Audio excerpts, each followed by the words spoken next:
أعوذ بالله من الشيطان الرجيم بسم الله الرحمن الرحيم الحمد لله رب العالمين والصلاة والسلام على سيد المرسلين نبينا محمد وعلى آله وصحبه أجمعين رب اشرح لي صدري ويسر لي أمري واحلل عقدة من لساني يفقهوا قولي السلام عليكم ورحمة الله وبركاته وَلَقَدْ وعلیکم السلام جِئْنَاكُمْ ورحمۃ اللہ بِقُرْآنٍ وبرکاتہ۔ لِلذِّكْرِ فَهَلْ مِن مُّدَّكِّرٍ خَيْرُكُم مَّن تَعَلَّمَ الْقُرْآنَ وَعَلَّمَهُ رَبِّ زِدْنِي عِلْمًا رَبِّ زِدْنِي عِلْمًا رَبِّ زِدْنِی الحمدللہ۔ اللہ تعالیٰ کا احسان عظیم ہے کہ اس نے ہمیں اس بابرکت مہینے کے آخری رات میں اور اس مبارک وقت میں اکٹھا کر دیا۔ اگر یہ کل عید ہے تب بھی اس صورت میں یہ رات بہت اہم ہے۔ حدیثوں میں آتا ہے کہ رمضان کی جو آخری رات ہوتی ہے اللہ سبحانہ و تعالیٰ اس میں بہت مہربان ہوتے ہیں، اور جتنے لوگوں کی بخشش پورے رمضان میں ہوئی ہوتی ہے اس سے کہیں زیادہ لوگوں کی اس ایک رات میں ہوتی ہے۔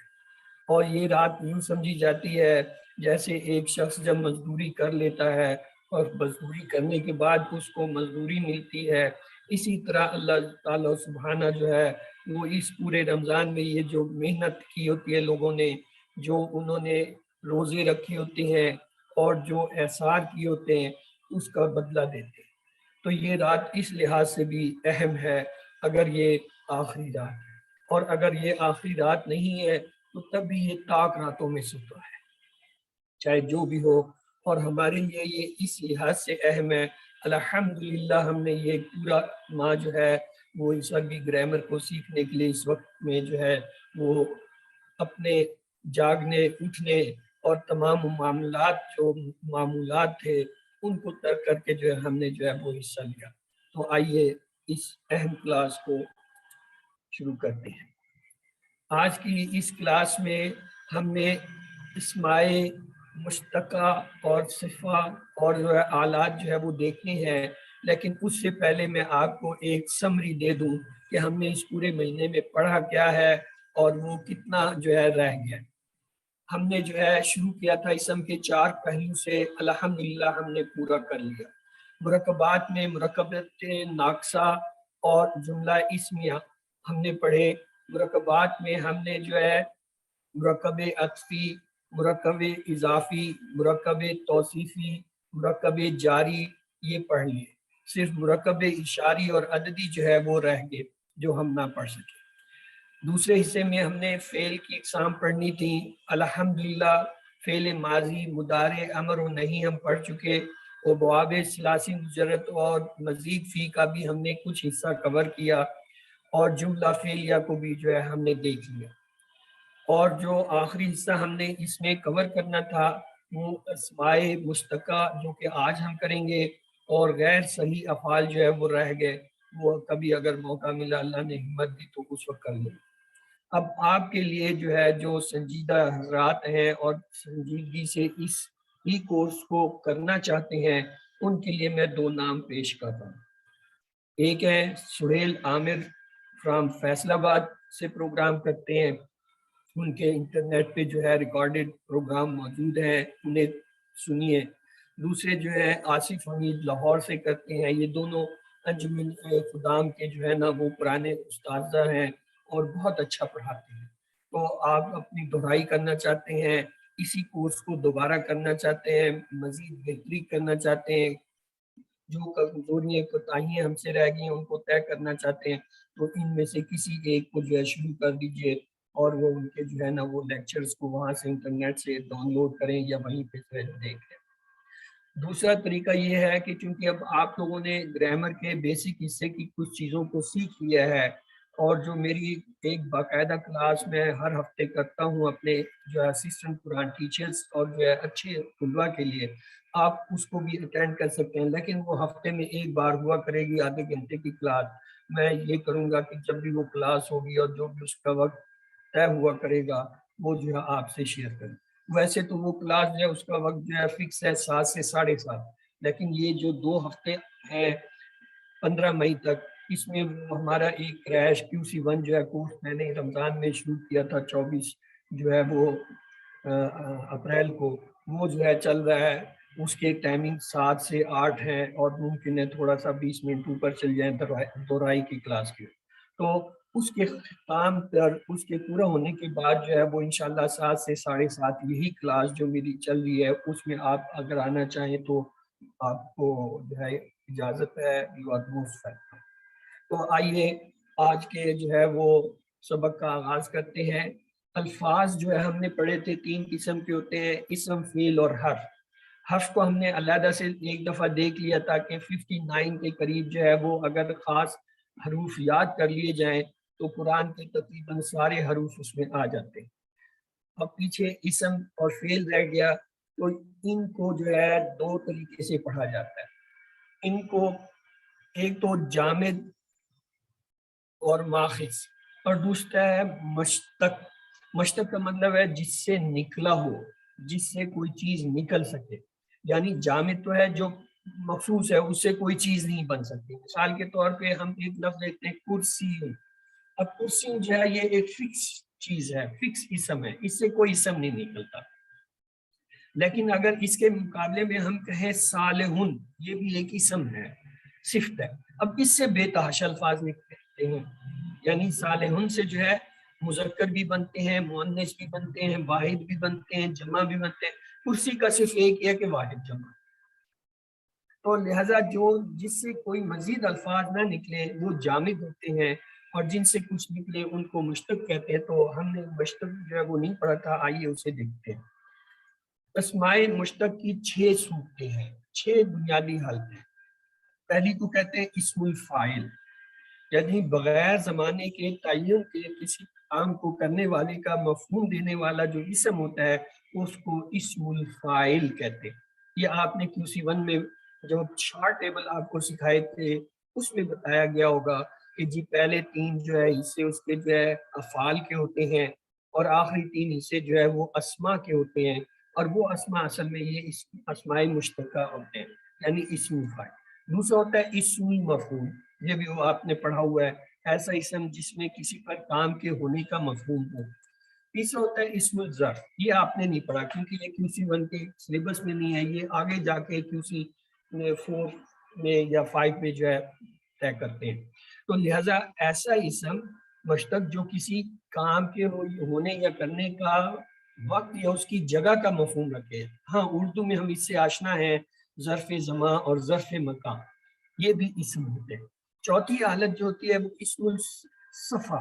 اسم الصفہ یعنی صفت، وہ اسم جو بطور صفت استعمال ہوتے ہیں. اس میں اسم المبالغہ بھی ایک ہوتا ہے جو کہ اس کے اندر شامل ہوتا ہے. پانچواں جو ہے اسم التفصیل یا تبدیل، کسی موصوف کی صفت کو دوسروں کے مقابلے میں زیادہ ظاہر کرنے کے لیے جو اسم ہوتا ہے، یعنی سپرلیٹو ڈگری کے لیے، اسے اسم التبدیل کہتے ہیں. اور چھٹا جو ہے اسم الآلات، یہ جو جتنے آلات ہیں استعمال میں آتے ہیں، مشینی اوزار ہیں، ان سب کو اسم آلہ کے تحت جو پڑھا جاتا ہے. تو اسماء مشتقہ جو ہے وہ عربی میں یہ 6 ہیں: اسم الفاعل، مفعول، اسم الظرف، اسم الصفہ، اسم التفضیل، اسم الآلہ. اس میں سے اسم الفاعل، اسم المفعول، اسم صرف یہ آپ نے دیکھ لی. تو یہ 3 رہتے ہیں، لیکن ہم سب کو ایک تیزی سے گزار دیتے ہیں. فاعل کے وزن پر جو ہے وہ مجرد، یہ جو ہے ثلاثی مجرد جو ہے وہ بنتا ہے اسم الفاعل، جیسے شاکر، ظالم، عالم. اور ثلاثی مزید میں جو ہے اس کو بنانے کے لیے کیا ہوتا ہے، علامت مضارع ہٹا کر اسی جگہ میم پیش والا لفظ لگا دیتے ہیں، اور عین کلمہ پر کسر لگا دیتے ہیں، اور لام کلمہ پر کسر. جیسے یہ دیکھیے یسلمو ایک جو ہے مضارع کا لفظ ہے، اس کی علامت یا کو ہٹا کے میم پیش اس پہ لگایا، لام کے نیچے جو ہے زیر ہے وہ پہلے سے ہی ہے اور میم پر تنوین، تو کیا بنا مسلمن.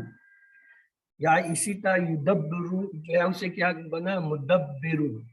مخاطب اسے کیا بنا مخاطب. یعنی اسم الفاعل بنانے کے لیے ثلاثی مجرد میں تو صرف فاعلون کے وزن یعنی اس سانچے پر بنا دیتے ہیں. فاعلون کے وزن پہ کوئی بھی 3 سیغے کا جو ہے وہ لفظ آپ ڈالیے، اس سے جو ہے اسم الفاعل بن جائے. اور مزید فی کے اندر البتہ یہ تھوڑی سی تبدیلی ہوتی ہے کہ مو اور زیر اور آخر میں تنوین لگاتے ہیں، جیسے مسلم، مدبر، مخاطب. اب آئیے اسم الظرف کی طرف. اسم الظرف کے اوزان تھوڑے سے زیادہ ہیں، یعنی اس کے سانچے کچھ زیادہ ہے. ایک ہوتا ہے مفعلون. مفعلون جو ہے اس پیٹرن پہ جتنے الفاظ آتے ہیں وہ اسم ظرف ہوتے ہیں. اسی طرح مفعیل ان کے وزن پہ بھی آتے ہیں، اور مفعلت ان کے وزن پہ. یہ تین ان کے وزن ہیں جن پہ اس میں ظرف کے صیغے بنتے ہیں. مثلا مفعلت، اگر کوئی کام کسی جگہ یا کسی مقام پہ بکثرت ہوتا ہو، جیسے مدرسۃ، مطبعۃ، مکتبۃ، یہ کیا ہے؟ یہ وہ ہے جگہ جہاں پہ کوئی کام کثرت سے ہوتا ہے. اور ان تینوں کا جمع کا جو سانچہ ہے وہ ایک ہی ہے، مفاعل. یعنی مفاعل کے وزن پہ اگر آپ کوئی لفظ رکھتے ہیں، یہ کیسے ہوتا ہے؟ مثلا میں کہتا ہوں آپ کو ایک 3 حرفی لفظ دے دیا، خارجین. اب اس پہ ڈالیں، دیکھیں میم اپنی جگہ رہے گا کیونکہ یہ اضافی ہے، خا جو ہے فا کی جگہ آ گیا، الف اپنی جائے گا کیونکہ یہ اضافی ہے، را یہاں پہ آ گیا، اور یہاں پہ جو ہو گیا تیسرا حرف خا رے جیم، یعنی جیم آ گیا. اب کیا لفظ بنا؟ اگر میں یہاں پہ خا رکھ دوں فا کی جگہ، این کی جگہ را رکھ دوں اور لام کی جگہ جیم رکھ دوں تو کیا لفظ بنا؟ خارجن. خارجن. یعنی خارجن جو ہے کوئی ایسی چیز ہوئی جو کہ اس میں ظرف کے معنی میں استعمال. تو یہ جو اوزان ہوتے ہیں، یہ سانچے جو ہوتے ہیں نا، یہ اس کا پیٹرن ہوتے ہیں کہ کوئی بھی اس میں ظرف بنانا ہے تو وہ ان میں سے کسی پہ بنے، اور اگر جمع بنانا ہوگا تو وہ پھر اس پیٹرن پہ بنے گا. اب اس میں صفت لے لیتے ہیں. صفت جو ہے ہم اس سے واقف ہیں، اسے ہم نے تھوڑا سا اشارتاً بھی پڑھا تھا. جب ہم اسم کی تعریف پڑھتے ہیں تو ہم کہتے ہیں کہ وہ چیز جو کسی کا نام ہو یا وہ اسم جو کسی کی صفت ہو. صفت جو ہوتا ہے اس کے بنانے کا بھی ایک قاعدہ ہے، لیکن آئیے یہ اس طرح بنتے ہیں. کبھی یہ فاعل کے طور پر آتے ہیں، کبھی مفعول بن کے آتے ہیں اس میں صفت، اور کبھی مبتدا اور خبر بن سکتے ہیں. یہ صفت کے طور پر بھی استعمال ہوتے ہیں، جیسے رجل ظالم و رجل مظلوم. یہ جو ظالم اور مظلوم کیا ہے؟ یہ صفت ہے، اور یہ کیا ہے؟ خبر کے طور پہ بھی ہوتے ہیں اور صفت کے طور پر بھی استعمال ہوتے ہیں. اس کے وزن کیا ہے؟ اس کا وزن ہوتا ہے فاعیل. فاعیل کے وزن پہ بنتے ہیں لفظ، جیسے کروما اور سما کے باب جو ہے سامع کے، ان سے جو ہے ان کو بنایا جاتا ہے. اس میں فاعل کے معنی دیتے ہیں، جیسے سریع، حریص، رحیم، یہ اس فاعیل کے وزن پہ ہے. جیسے جریع، رحیم، قتیل، یہ اس میں مفعول کے معنی دیتے ہیں، لیکن ہے کیا؟ یہ اس وزن پہ بنے ہوئے اس میں صفت ہے. فاعل اور فاعل کے وزن پہ آنے والے الفاظ جو ہے بہت زیادہ ہے، جیسے سامع، سمیع، عالم، علیم، حفیظ، حافظ. یہ جو ہے یہ سارے جو ہے یہ کیا ہے؟ اسی کے اس میں صفات. اب یہ دیکھیں سامع، سمیع، عالم، علیم، حافظ، حفیظ وغیرہ جو ہے ان کے مادے میں کوئی فرق ہے؟ مثلا سامع اور سمیع کے مادے میں، عالم اور علیم کے مادے میں، حافظ اور حفیظ کے مادے میں کوئی فرق ہے؟ سر یا اور الف کا ایک ہی مادہ نہیں، وہ مادہ لکھی ہے، صرف ان کے اضافی کی وجہ سے مادے میں فرق نہیں ہے. جو آپ دیا مادہ وہ اس نے کہا ان کا ایک ہی مادہ ہے، یعنی سامع اور سمیع کا ایک ہی مادہ ہے، عالم اور علیم کا ایک ہی مادہ ہے، حافظ اور حفیظ کا ایک ہی مادہ ہے. تو اس کا مطلب یہ ہوا کہ چاہے ہم کسی بھی سانچے سے کوئی بھی لفظ بنا لیں، کوئی بھی اسم بنا لیں، اس کے اندر بنیادی جو ہے اگر وہ الفاظ کو ایک ہی ہے مادہ، تو اس کے اندر جو ہے الفاظ میں اسی یعنی اسی کو جو ہے وہ بیان کر رہا ہوں. اچھا، پھر ہے فاعلون اور فاعلون کو آپ دیکھیں کیا فرق کرتا ہے. فاعلون کسی صفت کے وقتی یا عارضی ہونے کا مفہوم دیتا ہے، جبکہ فاعلون پائیداری اور ہمیشگی کا مفہوم دیتا ہے. یعنی یہ جو علیحدہ علیحدہ سانچے بنائے گئے ہیں، ہر سانچے کی کچھ خصوصیات ہوتی ہیں. جو ان تمام مادوں میں پھر مشترکہ پائی جائیں گی جن کو اس سانچے سے گزارا جائے گا۔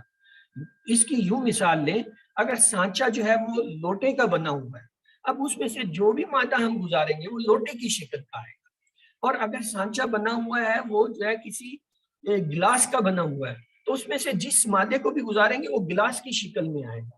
تو یہ جو فاعل اور فاعیل کے وزن ہے، فاعل کے اندر جو بھی چیز آتی ہے وہ عارضی خصوصیات کو ظاہر کرتی ہے، ٹیمپریری ہوتی ہے۔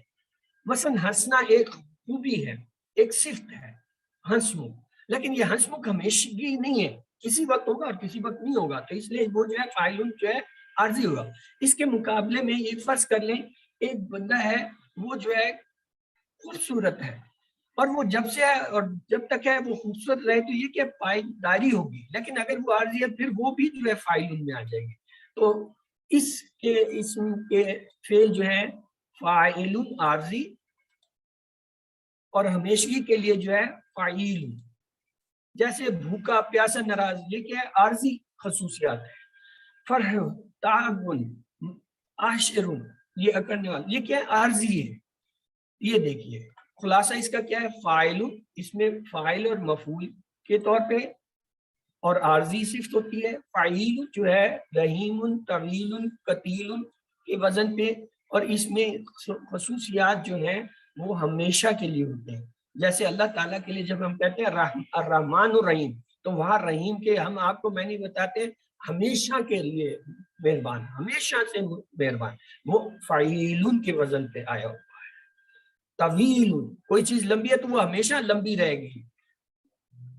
قتیل، جو قتل ہو گیا وہ ہمیشہ کے لیے ہوگا، یہ نہیں کہ آج قتل ہو گیا تو کل پھر وہ جو ہے دوبارہ پیدا ہو جائے گا یا زندہ ہو جائے گا، نہیں، یہ جو الفاظ بنتے ہیں یہ فاعلون کے وزن پہ۔ اسی طرح فاعلون کے وزن پہ جو ہے یہ بھی عارضی ہوتے ہیں۔ تو یہ تین وزن ہیں صفت کے۔ چلیں اب آگے چلتے ہیں۔ صفت کو پھر دو کیٹیگریز میں اربن نے کر دیا، ایک رنگ اور ظاہری عیوب یا حلیہ کے مطابق، اور ان میں بھی دوام اور ہمیشگی کے ہوتے ہیں۔ جیسے افعال، ان کا وزن افعال ہے، انہیں افعال الوان و عیوب یا افعال الصفہ کہتے ہیں۔ یعنی اس میں دو کیٹیگری میں، ایک ہے وہ جو رنگ کے لیے استعمال ہوتے ہیں الفاظ، اور ایک وہ ہے جو عیوب یعنی کسی نقص کے لیے استعمال ہوتے ہیں۔ عیوب جیسے باقیمہ، باقیمہ کا مطلب ہے گنگا، اس سے نکلا بقا من، اور اس طرح اب کم کیا ہے، گنگے کو کہتے ہیں۔ لون میں خادرہ یعنی خضرا جو یہ ہم کہتے ہیں سبز، یہ کیا ہے اسی کے افعال الالوان کے وزن پہ ہے۔ اخضر، خادرہ یہ اصل لفظ ہے باب سمیہ سے، خضرن اس سے سبز ہونا، اور پھر ہم جو استعمال کرتے ہیں اخضر، گنبت اخضر، وہاں سے ہم نے یہ لفظ یاد کیا ہوا ہے۔ تو آئیے دیکھیں یہ افعال کیا ہے۔ افعال صفہ جو ہوتے ہیں اسماء الوان و عیوب میں شامل ہوتے ہیں، اور دوسرا حصہ اس کو ہوتا ہے افعال التبدیل۔ افعال التبدیل جو ہے وہ مقابلے کے لیے کسی چیز کو بڑھا چڑھا کے بیان کرنے کے لیے ہوتا ہے۔ یہ ان کے صیغے ہیں کہ واحد کے لیے افعال کے وزن پہ ہوتا ہے، مؤنث کے لیے فاعل کے وزن پہ ہوتا ہے، جمع کے لیے فعول۔ مجھے پتہ ہے یہ اس وقت آپ کو بہت گراں لگ رہی ہوگی کہ ساری اصطلاحات اور سانچوں کی بات ہو رہی ہے، میں صرف آپ کے ذہن یا آپ کی نظر سے گزارنا چاہ رہا ہوں کہ آپ کو پتہ ہو کہ اچھا کبھی موقع ملا اور سمجھ گئے یا کسی اچھے استاد کو سن لیا تو آپ کو ان چیزوں کی سمجھ آ جائے گی، لیکن پتہ ہونا چاہیے کہ یہ چیزیں ہم نے پڑھنی تھیں۔ جیسے الوان میں اخضر و احمر و اصفر و ارزق و ابد و اسود، اور عیوب میں اب اما فراد ارزق، یہ عیوب ہے۔ احور، اب آ جاتے ہیں اس میں مبالغہ، اس کے اندر کسی چیز کی کثرت یا زیادتی ہوتی ہے۔ جیسے درابہ کے معنی ہے مارنا، داربن مارنے والا، دراب کثرت سے اور بہت زیادہ مارنے والا۔ اسی طرح آپ نے ایک لفظ پڑھا ہوگا QC1 میں تاب سے متوبن یا تائبن، تائبن کثرت سے پلٹنے والا۔ تو یہ جو لفظ ہوتے ہیں جو بہت زیادہ کثرت زیادتی کو جاتے ہیں، ان کو اس میں مبالغہ ہے۔ اس کا جو پیٹرن ہوتا ہے یا سانچہ ہوتا ہے فعال کے پیٹرن پہ ہوتا ہے، جیسے غفار، خیات، اور دوسرا اس کا ہوتا ہے فعولون کے وزن پہ، جیسے شکور، غفور، یعنی یہ دیکھیں غفار سے غفور، اسی طریقے سے باقی الفاظ بنتے ہیں۔ تیسرا وزن ہوتا ہے فعالان، فعالانوں میں جو ہے جیسے عطشان، پیاسا، رحمان، بہت زیادہ انتہا کا رحم کرنے والا، یہ فعلون۔ تو یہ وہ وزن ہے جو آپ نہیں واقف، لیکن ان الفاظ سے آپ واقف ہیں، یہ آپ پڑھتے رہیں۔ اسی طرح ایک غیر منصرف اور جو ہے وزن ہوتا ہے فعیل، جیسے نصیر یا نصیرۃ، فعول یہ ایک وزن ہوتا ہے۔ تو یہ وزن صرف آپ کو پیٹرن دکھانے تھے۔ بعض اس میں تفضیل جو ہے یہ سپرلیٹو ڈگری ہوتا ہے، جیسے انگلش میں ہم کہتے ہیں گڈ، بیٹر، بیسٹ، یہ جو بیسٹ ہوتا ہے یہ سپر، عربی میں بھی اس طرح درجے ہیں۔ تو یہ جو عربی میں ایسے اسم استعمال ہوتے ہیں جو کسی کی انتہا کو ظاہر کریں، اسے اس میں تفضیل کہتے ہیں۔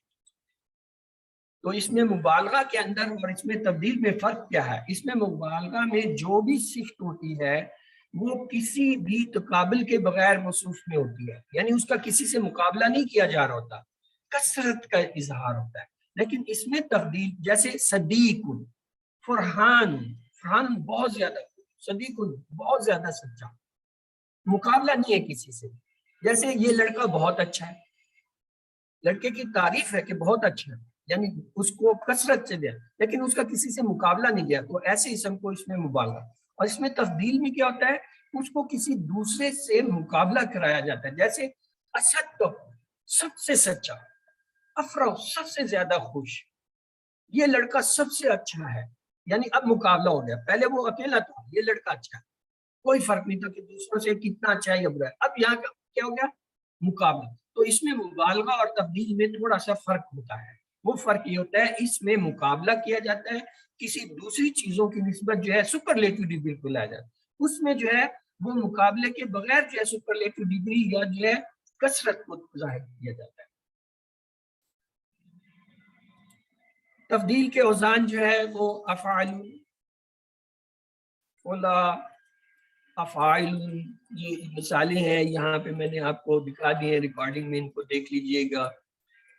اور بعض چیزیں آپ کو پی ڈی ایف میں ملتی ہیں، بعض ریکارڈنگ میں ہوتی ہیں، بعض صرف سننے سے پتہ چلتی ہیں، تو اس کو ہم یہاں زیادہ وہ نہیں لیں گے، ہماری پڑھی ہوئی ہیں مرکب توصیفی، اضافی، اور اس کی مثالیں تفصیل یا بھی بڑی تفصیل سے میں نے بتا دیا، اس کی مثالیں ہیں یا اس کے مختلف جو حالتیں ہیں، یہ بھی دیکھ لیجئے گا، کوئی خاص کوئی۔ ہاں، ایک لفظ آ گیا تمییز۔ عربی گرامر میں کچھ اصطلاحات استعمال ہوتی ہیں فعل ناقص کے اندر، جیسے اجوف ہے، یا اس میں جو ہے وہ ناقص بذات خود ایک اصطلاح ہے۔ اسی طرح تمیز بھی ایک اصطلاح ہے۔ تمیز کا استعمال جو ہے قرآن کریم میں چونکہ کثرت سے آیا ہے، اور یہ الوان اور ایوب یا مزید فی تک نہیں ہے۔ مثلا اکثر مالن، کثرت والا باب لحاظ مال کے، اضعف جنن، زیادہ کمزور با لحاظ لشکر کے، اس کو تمیز کہتے ہیں۔ تمیز کا مطلب ہوتا ہے کسی حالت کا جو ہے بتانا۔ مثال کے طور پہ ہم کہتے ہیں کہ وہ گھوڑے پہ سوارا ہے، یعنی کس حالت میں؟ سواری کی حالت میں۔ تو ایسے الفاظ جو عربی میں ہوتے ہیں ان کو تمیز کی اصطلاح دیتے ہیں، جیسے اصدق و حدیث، زیادہ سچا بالحاظ بات کے۔ اس کے بھی اپنے قواعد ہیں، اور اس کا اب آتے آخری اسم، اس میں اعلیٰ۔ اس میں اعلیٰ جو ہے اس کے کچھ مخصوص سانچے ہیں، جیسے مفعلن، اس سے ایک لفظ ہے مبراد، یعنی یہ ریتی جو ہوتی ہے جس سے چیزوں کو گھساتے ہیں، اس کو ریتی کو جو ہے عربی میں کہتے ہیں۔ اسی طرح نشت، یہ جو کسی چیز سے کاٹنے کا کام لیتے ہیں، جیسے آرا وغیرہ ہے۔ ایک لفظ ہوتا ہے مفعلت، جیسے اس سے لفظ میں نے مسخانت، یعنی یہ جو پانی گرم کرنے والا واٹر ہیٹر ہوتا ہے اس کو عربی میں کہتے ہیں۔ اسی طرح مفعال وزن پہ منشار، آری جو ہوتی ہے لکڑی کاٹنے والی،